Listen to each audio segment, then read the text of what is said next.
Hello மக்களே, அனைவருக்கும் வணக்கம். இது ஒரு ரெசிபி வீடியோ தான். இந்த ரெசிபி என்னங்கிறது உங்களுக்கே நல்லா தெரிஞ்சிருக்கும். காயெல்லாம் கட் பண்ணி கழுவி வச்சுருக்கப்பயே நீங்களே ஒரு கெஸ்ஸிங்க்கு வந்துடுவீங்க. ஆமாங்க, இது பிரியாணி தான். எங்கள் வீட்டில் நாங்கள் வெஜ் பிரியாணி தான் அதிகமாக பண்ணுவோம். நான்வெஜ் ரேராக தான் பண்ணுவோம். ரேரானா அந்த தீபாவளி, பொங்கல் அந்த மாதிரி டைம் தான்.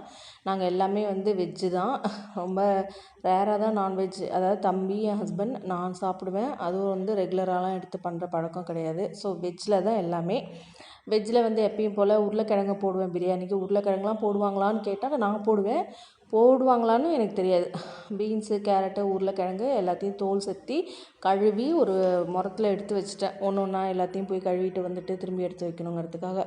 ஸோ காயெல்லாம் கடகடன்னு காலையிலே கட் பண்ணியாச்சு. நான் ஒரு 6 பேர் அளவுக்கு பிரியாணி இப்போ செய்ய போகிறேன்.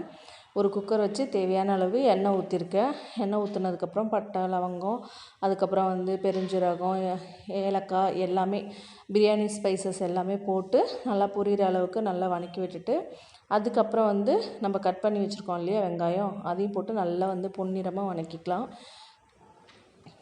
எங்கள் ஊரில் வதக்கிறத வதக்கிக்கலான்னு தான் சொல்லுவோம். அது பழக்கம். என்கிட்ட இவ்வளோ தான் பச்சை மிளகா இருந்தது. ஸோ எல்லாத்தையும் எடுத்து போட்டேன். இந்த மிளகா அதிகமாக காரமாகவே இருக்க மாட்டேங்குது.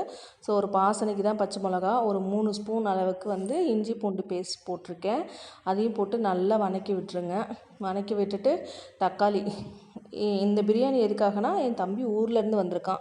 ஸோ அவனுக்காக பண்ணிகிட்ருக்கேன். எங்கள் அம்மாவுக்கு அவ்வளோக்கு பிரியாணி பண்ண தெரியாது. அப்போ எனக்கு தெரியுமான்னு கேட்காதீங்க. நான் ஏதோ ஓரளவு பண்ணுவேன், அவ்வளோதான். என்கிட்ட இருக்கிறத வச்சு அதை வச்சு ஏதோ அட்ஜஸ்ட் பண்ணி ஓரளவு பண்ணுவேன். அப்புறம் இந்த மீல் மேக்கர் இருக்குதுன்னு சொல்லுவாங்க இல்லையா, அது சின்னதாக இருக்கும். அதையும் போட்டு பண்ணிட்டேன். என்கிட்ட இதில் புதினா கொத்தமல்லிலாம் இல்லை. ஸோ இருக்கிறத வச்சு அட்ஜஸ்ட் பண்ணியாச்சு. இல்லை 3 ஸ்பூன் அளவுக்கு மிளகாத்தூளும், ஒரு 2.5 ஸ்பூன் அளவுக்கு தனியாத்தூளும், அதுக்கப்புறம் ஒரு அரை ஸ்பூன் அளவுக்கு கரம் மசாலாவும் சேர்த்துருக்கேன். இதெல்லாம் பச்சை வாசனை போகிற வரைக்கும் இப்போ நல்லா வதக்கி விட்டுக்கலாம். அதுக்கப்புறம் ஒரு 3 ஸ்பூன் அளவுக்கு கெட்டி தயிர். நான் இது வீட்டிலே போட்ட தயிர் தான். இதையும் போட்டு நல்லா வதக்கி விட்டுக்கலாம். தயிர் புளிப்பு இல்லை. இந்த டம்ளரால் 4 டம்ளர் அரிசி எடுத்தேன். மொத்தம் நான் 10 டம்ளர் அளவுக்கு தண்ணி ஊற்றிக்கிட்டேன். தண்ணி தேவையான அளவு ஊற்றிட்டு தேவையான அளவு உப்பு போட்டாச்சு. இப்போ இந்த தண்ணி நல்லா கொதித்ததுக்கப்புறம் அரிசி போட்டுக்கலாம்.